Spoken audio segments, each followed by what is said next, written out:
A melting pot no more. That's the focus of tonight's angle.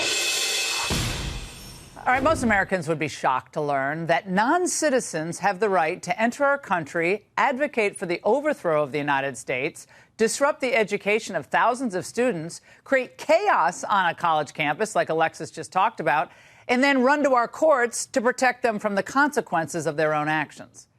Now, from my perspective, even if the court precedent does give non-citizens certain rights, free speech concerns don't really come into play if our officials, according to the terms of a statute duly passed, determine that a non-American poses a national security risk to the country. Now, the statute in question is Section 237, A4C of the INA. An alien whose presence or activities in the United States the Secretary of State has reasonable grounds to believe would have potentially serious adverse foreign policy consequences for the United States is deportable. Now, there is an exception in this law which states that an alien should not be deported because of the alien's past, current, or expected beliefs, statements, or associations, if such beliefs, statements, or associations would be lawful within the United States. Unless, and here's the key, the Secretary of State personally determines that the alien's admission would comprise a compelling United States foreign policy interest, compromise that interest. And in this case, what happened? Well, Secretary Rubio has made the determination in a letter that Mahmoud Khalil's ongoing presence would, in fact, compromise a compelling foreign policy interest. You with me? But the radicals, of course, are trying to use this as a way to scare you.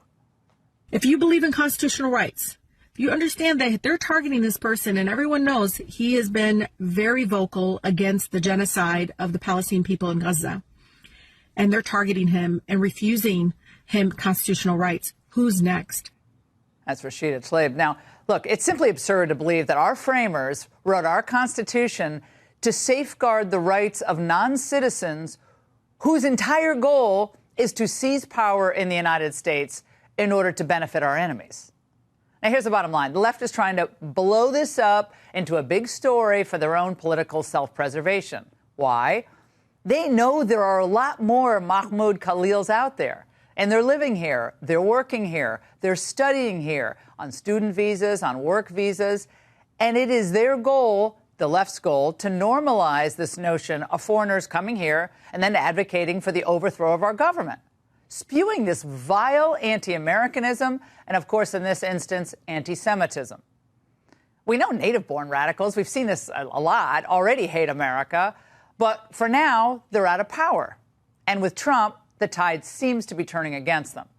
The truth is, the hard left in the United States needs reinforcements from abroad to finish the job they started in earnest under Obama.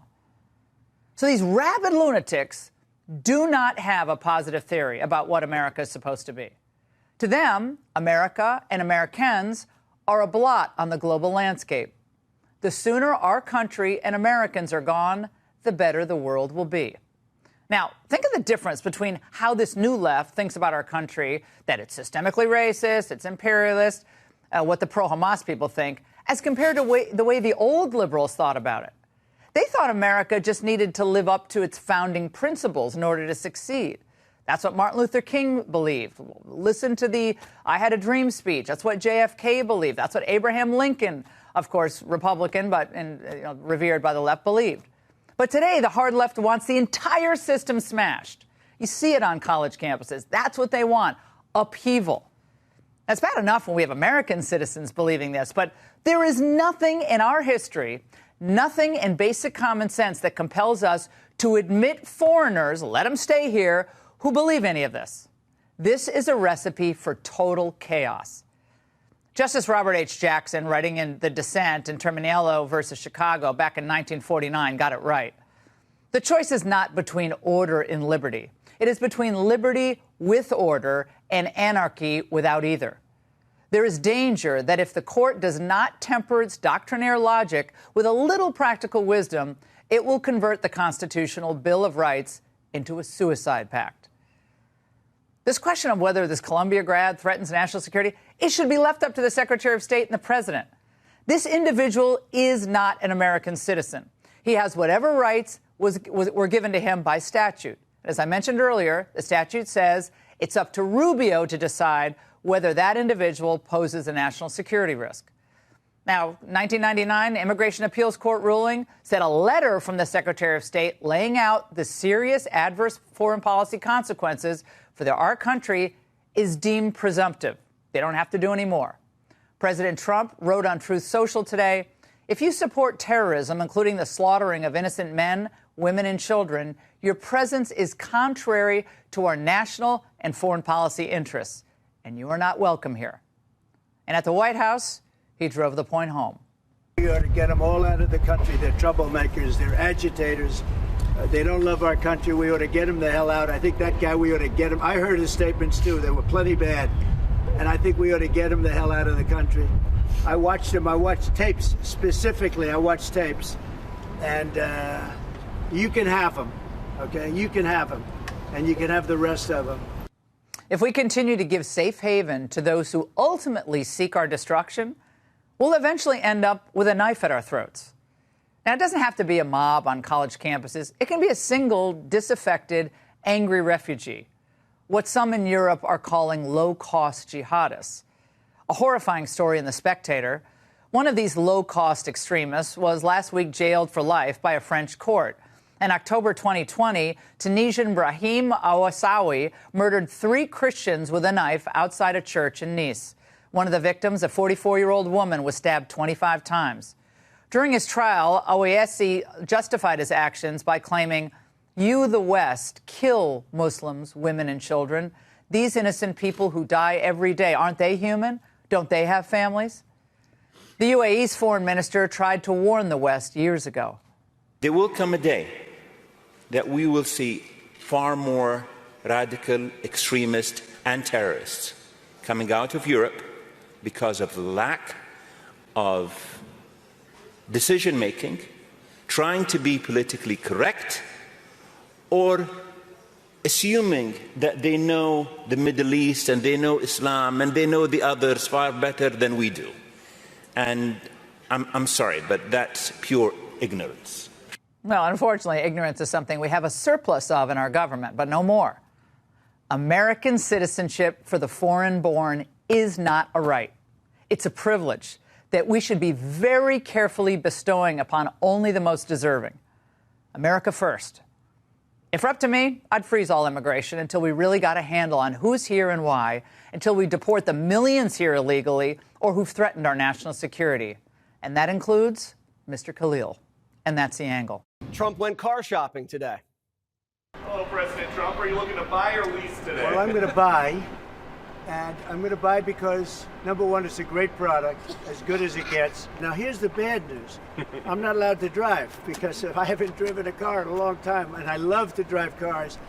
But I'm going to have it at the White House, and I'm going to let my staff use it. I'm going to let people at the place use it. And they all are all excited about that. I'm not allowed to use it. Can you believe it? Watch out, ladies. If you see a Tesla whipping around D.C. next week, it might be Stephen Miller. And Trump just laid his eyes on a red one. Should I get in? Get in. Okay. Have you ever sat behind the steering wheel of one of these? Of a Tesla? Do you want my notes? Yeah. They gave me notes. I said, I'm not Biden. I don't need notes. I'll watch Secret Service go crazy. Thank you. I mean, if you actually drove it around, it would really be wild. Beautiful. Wow. I get on this other side. That's beautiful. This is a different panel than I've had. Everything's computer. You don't want me to drive it, do you? This is really amazing. Think Biden could get into that car? I don't know. Binder used to say, why would Biden buy an EV? Presidents don't drive. Well, Trump doesn't drive either, and he just paid sticker price for one. He should have haggled. Whatever happened to the art of the deal? The Democrats saw Trump buy a Tesla on the White House lawn and said the car's ugly, and it's the most corrupt administration in American history. Democrats are mad that Trump's promoting EVs. It's what Biden did for 4 years.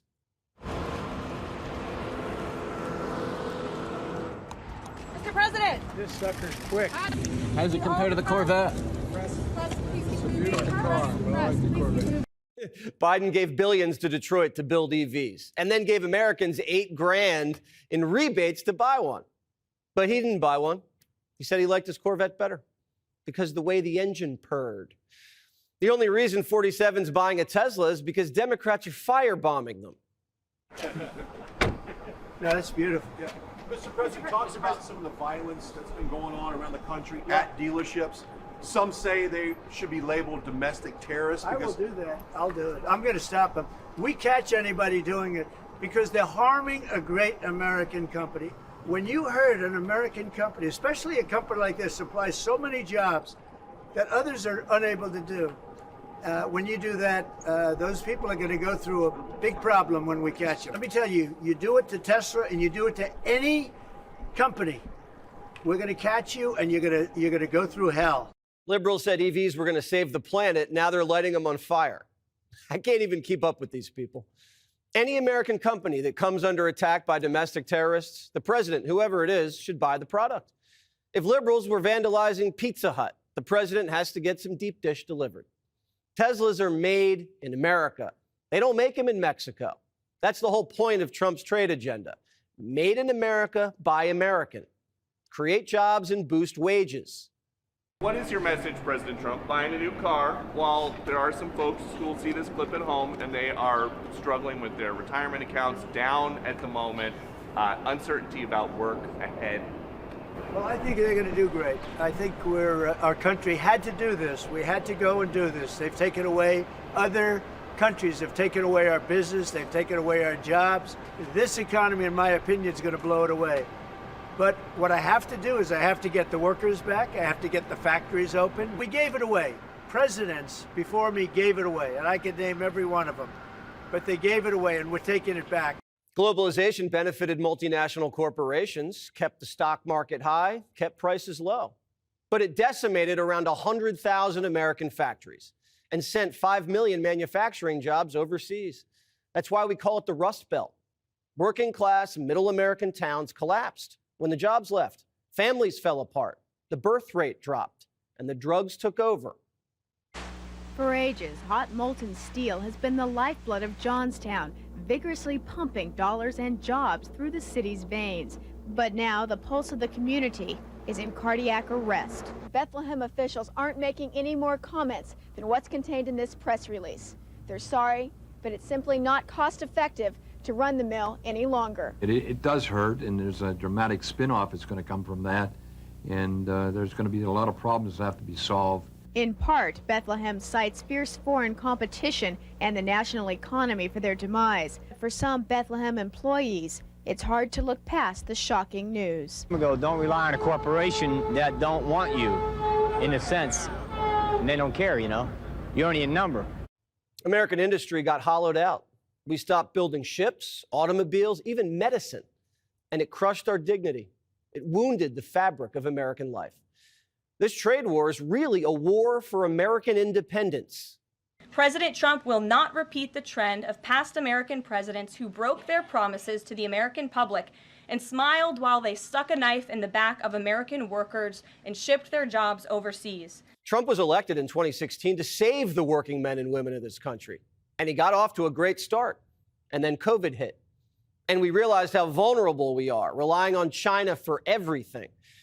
Foreign supply chains in critical industries are a national security threat. And the golden age isn't going to happen if American companies don't come home. What's the Democrats' plan to do that? They don't have one. What's the Democrats' plan to lower foreign tariffs? They don't have one.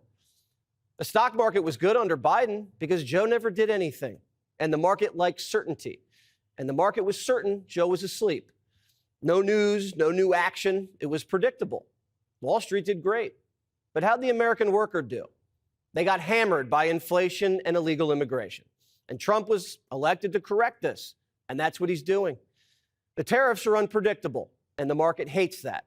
They have to plan ahead. And they can't move factories back here like that. That takes time and money. And Wall Street has plenty of money, but the American worker doesn't have the time. And Canada especially has gotten a free ride for far too long. Trump's been trying to make them an offer they can't refuse. Quote, the only thing that makes sense is for Canada to become our cherished 51st state. This would make all tariffs and everything else totally disappear. Yesterday, our neighbors to the north decided they wanted to do things the hard way. They slapped a 25% tariff on electricity coming into the country, which would jack up utility prices in New York, Michigan, Minnesota. Trump hit back this morning, announcing he was doubling the tariffs on Canadian steel from 25% to 50%. The Canadians didn't like that, and they fired the first official shot of the American-Canadian War. Let me be clear. I will not hesitate to increase this charge. If necessary, if the United States escalates, I will not hesitate to shut the electricity off completely. That's an act of war. That's like a utility company telling the Army base next door they're going to shut their power off. The Army base that protects them and everybody else in town. Trump couldn't believe it. He declared a national emergency on electricity.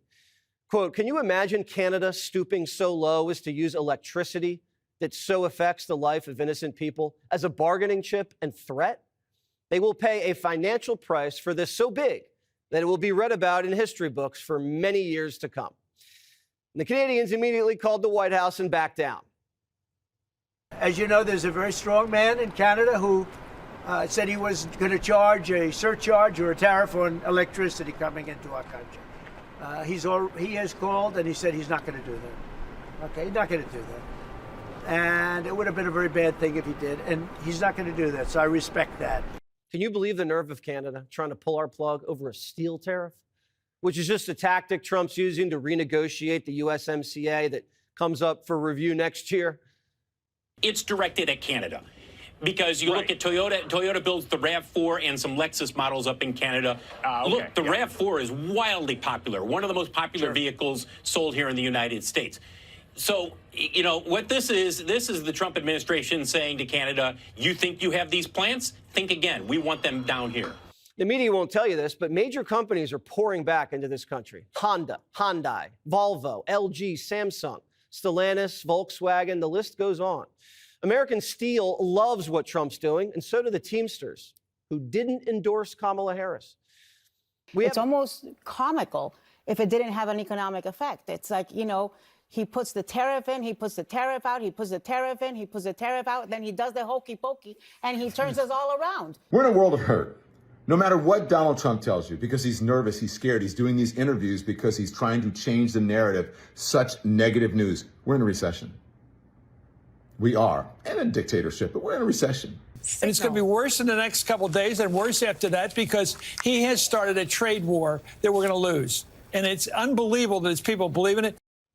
A dictator triggered a recession by starting a trade war he's going to lose.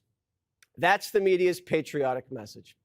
Well, I guess we should just go back to Bidenomics, where life was so affordable and foreigners never invaded our country and stole our jobs and factories. The Treasury Secretary, Scott Bessent, says the economy needs to detox from Bidenomics. The thing is that the markets aren't taking into account, my view, and I think this is pretty much backed up by everybody I'm speaking to, is that there's there's some goodies coming, right? Lower taxes, less regulation, less fentanyl in this country because we closed the borders, which is going to be good for the economy.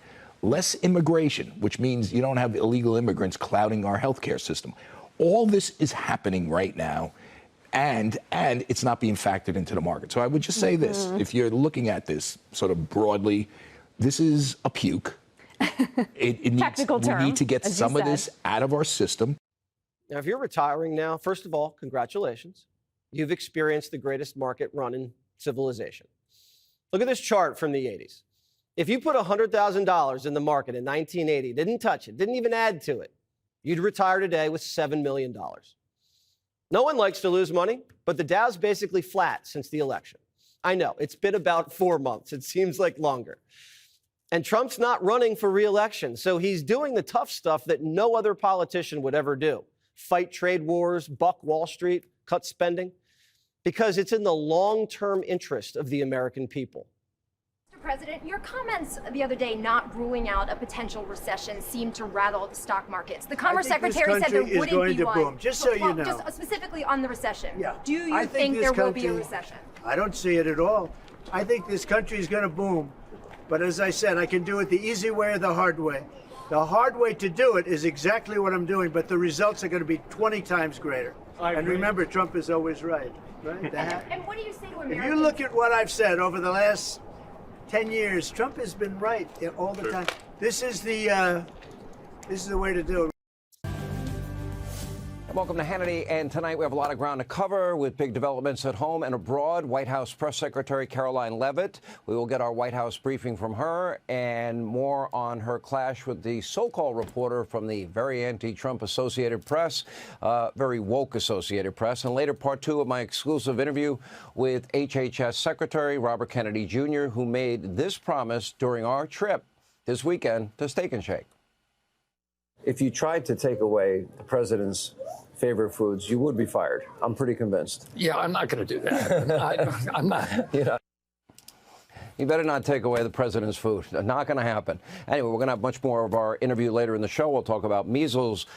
We will talk about the price of eggs and avian and everything else that's going on. But first, tonight, thanks to President Trump, we are one giant step closer to peace in Europe. We can all pray. Take a look. Today, we made an offer that the Ukrainians have accepted, which is to enter into a ceasefire and into immediate negotiations to end this conflict in a way that's enduring and sustainable and accounts for their interests, their security, their ability to prosper as a nation. We'll take this offer now to the Russians, and we hope that they'll say yes, to peace. The ball's now in their court. The fighting has to stop. I mean, that's what we agreed today. And just think about it.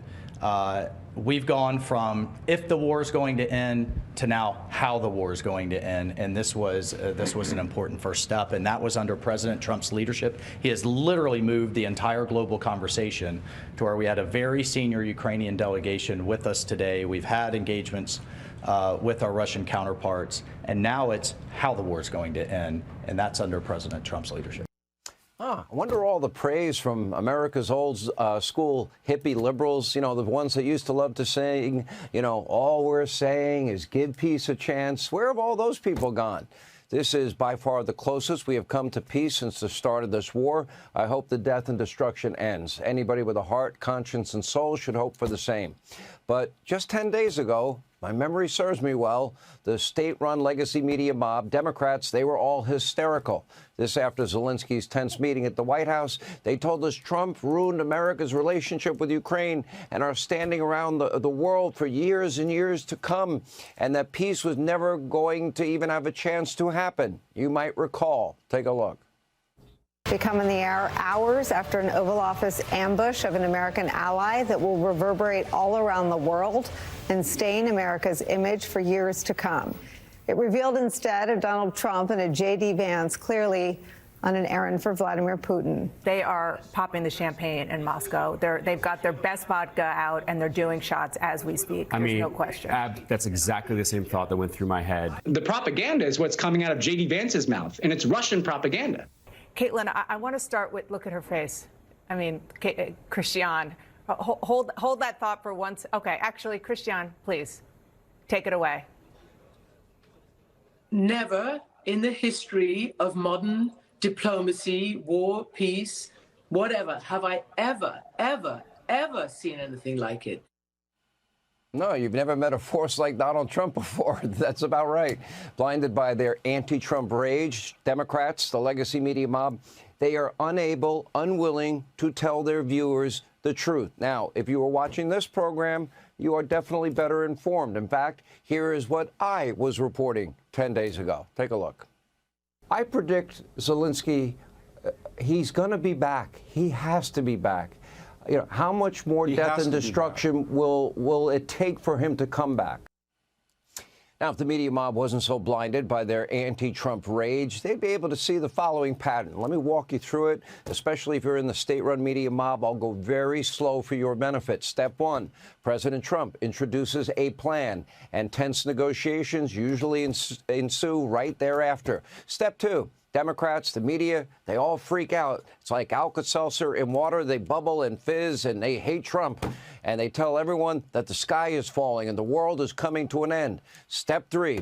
Donald Trump uses America's tremendous strength and leverage to negotiate as many favorable deals that are in America and the world's best interest. Step 4, the Chicken Littles on the left, they look stupid and dishonest as per usual. This pattern is now playing out yet again with trade negotiations and tariffs against Canada, Mexico, etc. But guess what? Canada just backed down from a 25% tax on electricity exported to the U.S., and Trump's proposed tariffs on Canadian steel and aluminum, they have been paused while the two countries hopefully will be able to hammer out a deal of free and fair trade.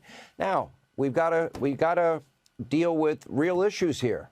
Canada must address 3 very glaring issues. First, they need to shut down illegal immigration and fentanyl trafficking across their border.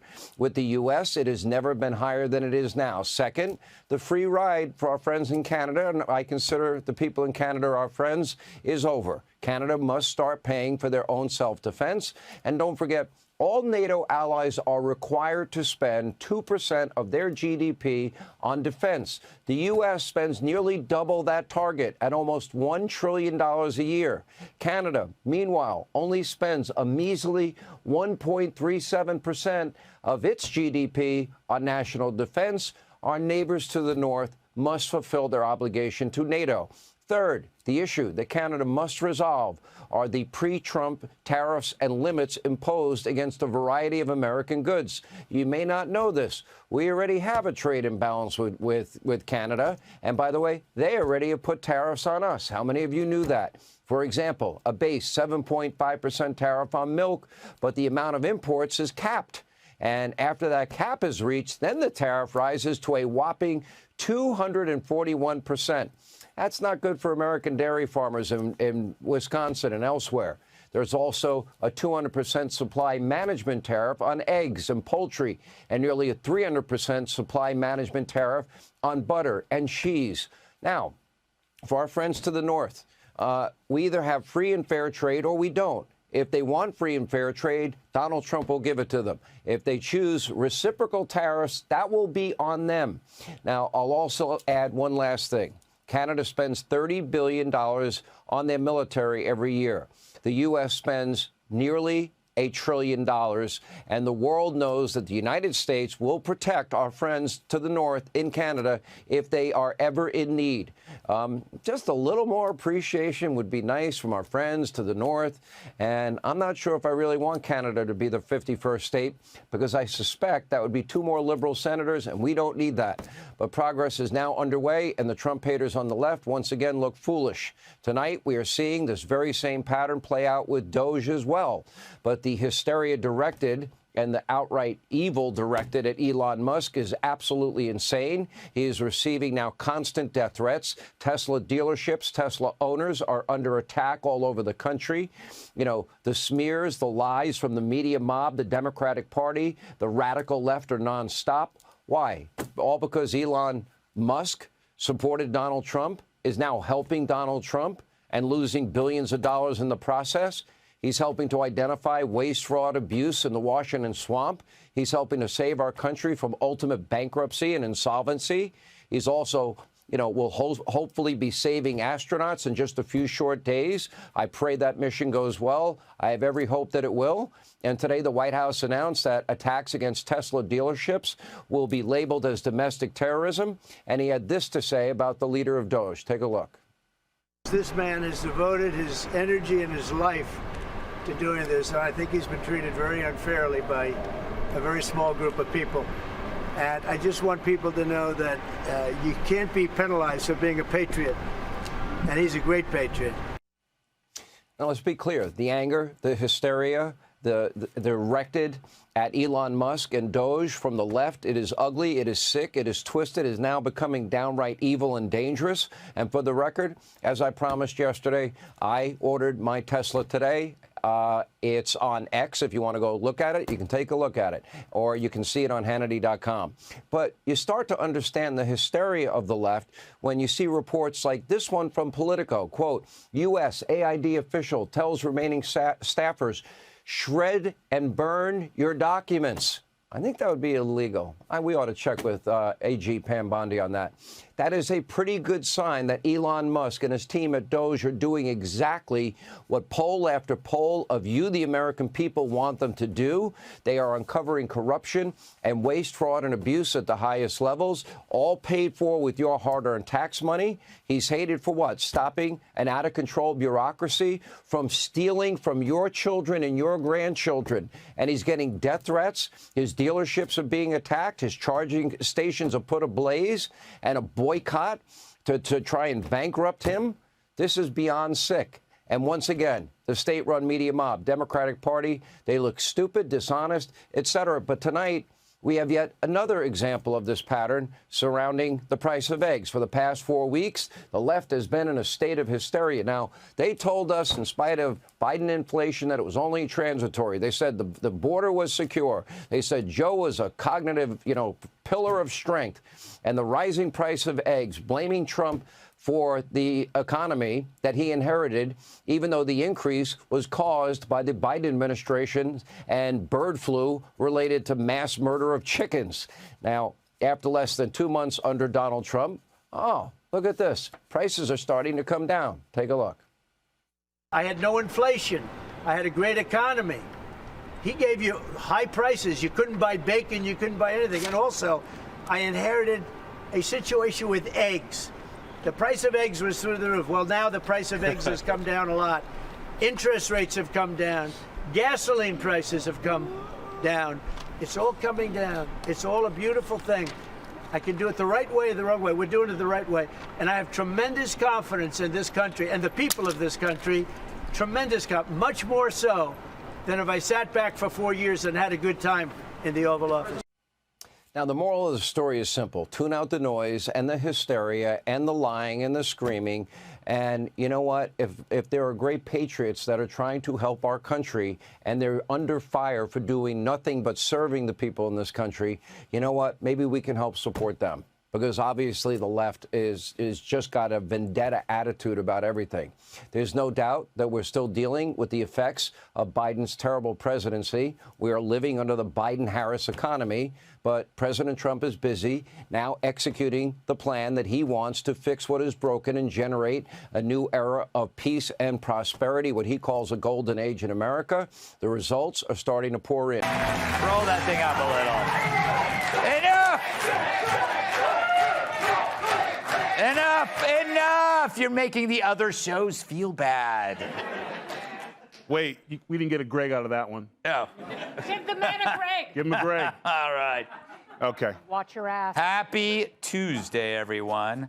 So a teen with werewolf syndrome has set a world record with hair covering 95% of his face. This, of course, breaks the previous record set by this woman.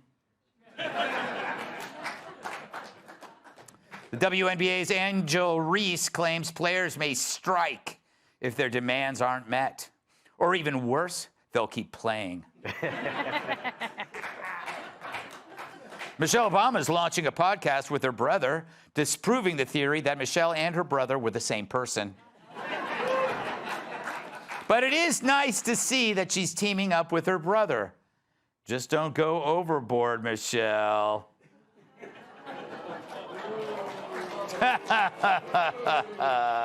New study found that most people admit they'd be cool with their partner hooking up with a robot. Finally, I can make an honest woman out of my Roomba. Slow. And a related story, women who wouldn't hook up with a robot change their mind if it turns out it's this one. The Museum of Failure houses some of the world's greatest flops. Visitors can see attractions such as Crystal Pepsi, Carrot Cake Oreos, and of course, the Don Lemon exhibit. Amazon Studios, the new owner of the James Bond franchise, promises that the beloved super spy will remain male and British. Well, that rules out Prince Harry.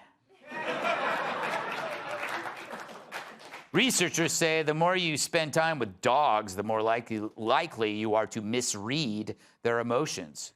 For example, this one isn't angry. It's hungry. According to a new survey, attractive workers earn $20,000 more per year than unattractive ones. For example, here's some data on famous faces.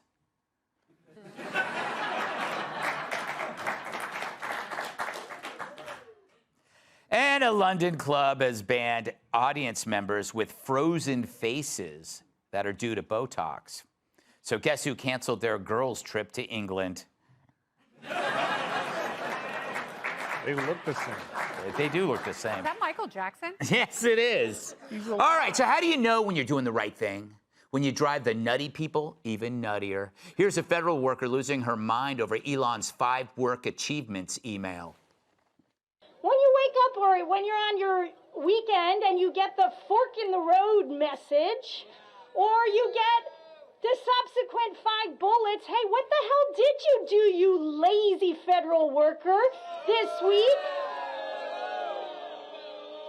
How frightening is it that someone on X, the owner of X, speaks to you directly to say, what did you do last week at work? And if you don't answer, I am going to fire you.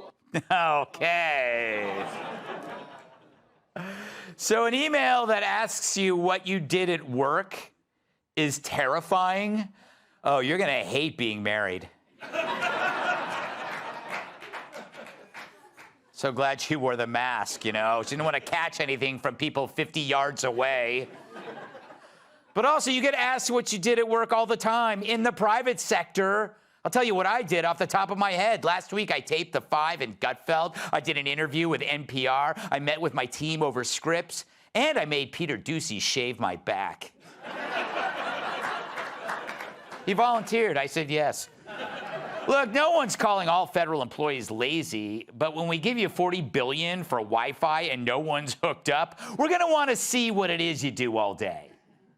For some odd reason, Dems can't deal with a president that expects a return on our tax dollars. Right now, Musk might be the one immigrant the left doesn't love, despite his many illegitimate children. Hey. Is that a funny word? Of course. Not to me. If he committed... If Musk had committed a few dozen felonies, they'd build him a statue. But maybe it took an immigrant, someone from outside the system, to show us how our government's become more bloated than Jerry Nadler after a Cheese Whiz enema. That's how he takes it. Wow. Musk visited our good friend Larry and stressed DOGE's transparency.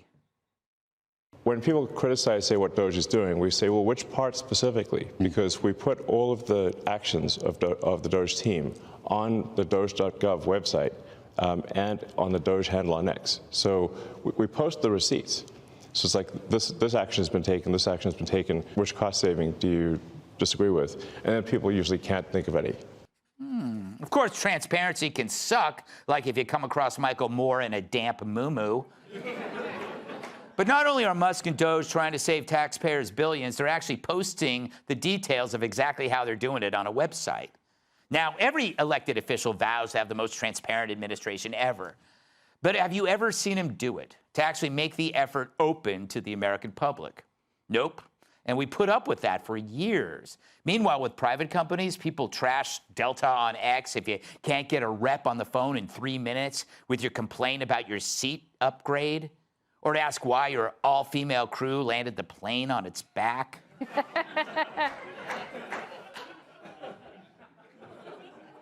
But we let the government pick our pockets daily and tell us what kind of light bulbs and stoves we can buy. We always knew they were screwing us. Now we have the receipts for the condoms to prove it. And the left is furious. Yep, the same people who glue themselves to my helicopter pad over climate change now can't stand the guy who sells more electric cars than anyone on Earth. I'm sorry, wasn't Musk an environmental superhero a few years ago when he was leading us all into a carbon-free future? And how many greenhouse gases are you adding to the atmosphere when you burn down Tesla dealerships? Because right now, firebombing Musk's stores has become the left's new pastime. Meet Lucy. I know you're surprised, right? He used to go by Justin. He got caught tossing Molotov cocktails at a Colorado Tesla dealership a few weeks ago. Of course, he got released the next day. And as usual, the mainstreamers ignored the story, just like they ignored their ratings. Imagine if someone had vandalized a Planned Parenthood. You'd sure know that person's name and face. But this guy is trans. Gorgeous at that. And on the right side, so he's fine. It's so funny how the Dems back some transitions and not others. Little boys into little girls, sure. Fossil fuels replaced by windmills, why not? Red meat replaced by an insect puree, that's progress. The transitions the Dems embrace are bat crazy. But when it comes to a practical transition, one that seeks to change a corrupt system into a transparent and efficient one, well, they firebomb a shop. But once you've decided against all evidence and reality that you are the good guy, you can excuse anything. They even push the myth that Musk is in it for himself. Have you seen Tesla's stock lately? It's lower than Rosie O'Donnell's testicles.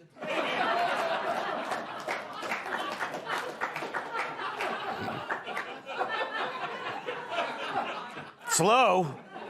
This guy's willing to bankrupt his company to prevent the bankruptcy of his country. Something the Bernies and the Pelosi's of the world would never do. But the media pushes this lie as they push the Biden is fine cover-up because it helps Dems. Never mind that both hoaxes harm America. It's all to benefit an angry and lost party. Finally, if we're finding all about this now, you know it's been going on for years, meaning they wasted your parents' money too. It just got worse the last 10 years when the government was hijacked by activists. Mad about your job prospects, pissed off that you're the first generation that won't do better than mom and dad? Well, maybe you would have been better off if DOGE had come along decades ago. Then you wouldn't be a PhD who has to bathe in a Starbucks restroom. Let's welcome tonight's guest! She has a new last name and puts Democrats to shame. Republican strategist Aaron McGuire. When he cooks outside, he's a public master baster, Chef Andrew Growell. Thank you very much. She's got 4 eyes, 2 kids, and 0 Fs. Host of the Kennedy Saves the World podcast, Kennedy. And he's enormous and here to inform us, New York Times bestselling author, comedian, and former heavyweight champion, Tyrus.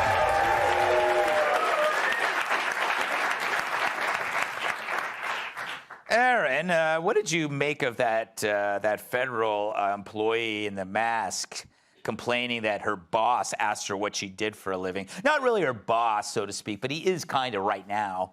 Well, I think this is exactly why DOGE exists, is because I have worked in the government before. We've known that these bureaucrats were always entrenched in the system, but now we're able to get them out. And apparently doing the bare minimum of telling people what you do for your paycheck is too much to ask for. Yes. But Democrats can't hide their crazy anymore, and it's been really fun to watch because they are having a slow meltdown over the fact that a man is trying to not waste money, and that is causing them to freak out. They are asking you what you did and where the money went, and Democrats are saying, oh, dear God, no. So I think that Republicans have a better chance at the midterms now if Democrats keep chasing Elon around D.C. Mm-hmm. I love it, how Dems will tell you their pronouns and who they bang, but they won't tell you what they do for a living. How dare you ask me that? That's none of your business. But do you know that I like to sleep with goats? It's not bad. Andrew, terrible joke. It is kind of interesting to see them tackle this from a business perspective, and yet they're so upset that they have to actually look at a bottom line. None of these people have ever hired an employee. They've never worked in the private sector. A few of them have, but they were probably fired, and that's why they're still mad and bitter. I also find it funny that Lucy was throwing Molotov cocktails, and yet it's Trump who's the one who's in bed with Russia. Yeah. But the Molotov cocktail is their #1 weapon. Something's weird here. Americans have gotten fat and lazy. Not all Americans, but a lot of Americans have gotten fat and lazy and complacent eating off the all-you-can-eat buffet. Mm-hmm. And that's been happening for decades, and it's only gotten worse and worse. And now finally, as we sit here and we lack logic and reason and all of those things that we learn in elementary school, And the other Americans are recognizing that. We're saying, hey, you know what? We've been setting this buffet up, and nobody's eating the muffins. Nobody's doing this, so we're going to remove those. And they're saying, no, we want the buffet full of everything. So Yes. it's like Elon is pulling these things right now, not Social Security or Medicare, things that we're just wasting money. And they just still want it up there because they want it to be wasted. Whenever we hire somebody in the restaurant industry, a young kid, we have to sit them down, and we have to explain to them about life, and most importantly, taxes. We say, when you get your paycheck, there are going to be taxes taken out. None of them have been taught that. They don't understand that. And when I watch this lady who's 65, 70 years old, hiding her mustache behind her mask, I think to myself, she reminds me of those 10-year-old, well, no, we don't hire 10-year-olds. Not yet. Slip up. Yeah. Anymore. She reminds me of those young teenage kids that we're hiring who don't understand how the world works, and yet somehow she slipped her way through, and she's 65 and still doesn't understand how it works. I was that person. I remember when I got my first paycheck, it was like $22,000 a year, and I thought it was really $22,000. Yeah. And I purchased things based on that. I had no idea that I was like, maybe I was getting 15. It was pathetic, Kennedy. I know. You know, Kennedy, I had a question here that I only thought you could answer. Yes, they're real. Thank Yes. you. And I'm not the only one who could answer that, but thank you. Don't look at me. What if this DOGE thing is all BS? If they're passing this bill and nothing's going to change, I mean, are we being suckered? Like, I can't believe that Trump and Musk would do all this and then not cut. But I'm watching him pass these bills. I'm confused by this whole budget process. So you feel like you're being gaslit? Yes. So you feel like this is an episode of Severance? I don't believe that they would lie to us. I have good faith. But when's it going to happen? So here's the problem, because Elon Musk has enough money. So he doesn't need any power, he doesn't need any money, but he is agnostically looking at the federal government, and he knows, to your point, you're absolutely right. Like, people metaphorically and practically have been at the all-you-can-eat buffet, and so have all these NGOs and every government agency. So what he's doing is he's taking away their Spanx.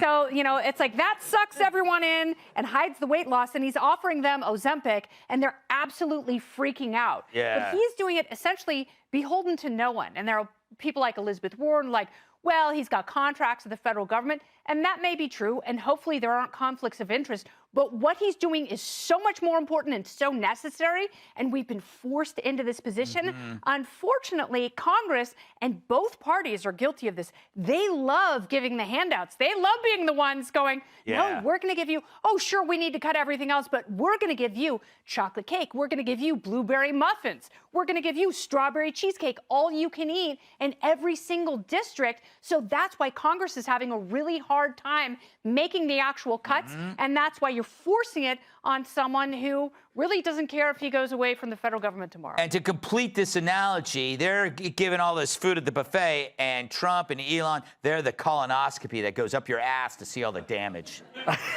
Kyrus, welcome back, by the way. Thanks.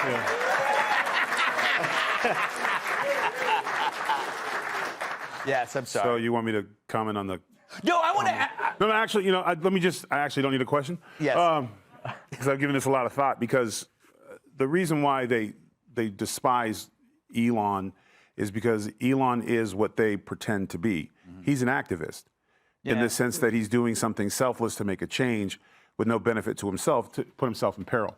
They pretend that. Right. For profit. Good point. So he's the mirror. You'll see it, like, if anyone watches movies, there's that great old school Mozart movie where the guy just hated him because he was good. Amadeus. Yeah, Amadeus, yes. So many notes. Yeah. They just didn't like him because he was good. And he shows us exactly what they're not. But see, President Trump was trying to do the same thing, but they have a corrupt system in place to check and balance him. They can get a couple of Republicans to get a couple of dollars under the table, so they won't vote for him. They'll get enough Democrats who are in it for the money-making business of being corrupt, so everything he says is wrong. And plus, they have fake monsters. Like Polar Bear's going to die 10 years ago. And according to AOC, we're already dead, right? We're all living in purgatory right now. But they do those things. They create false things that they can control and pull, but there's not really anything there. He's showing America the real problem, the real things, at his own peril, to the point where, and we're seeing it because anyone who attacks him, and again, this is where the Hitler stuff we always talk about coming in, they are getting people by saying they're horrible things, that now we have these martyrs that are coming out to come after him. The what was he? He was a trans dude, whatever the Lucy. Yeah, that Justin. And Justin. How come there's so many violent trans people lately? Is this all like an angry dudes with nothing else to call themselves? Yeah. But now when they're attacking Elon, they're released from prison the next day. Yeah. And then people come out and they don't condemn them. So they want more of it because they can't. What Elon is representing is everything against the cultural corruption that is in our government because they can't touch him because he's not in it for profit.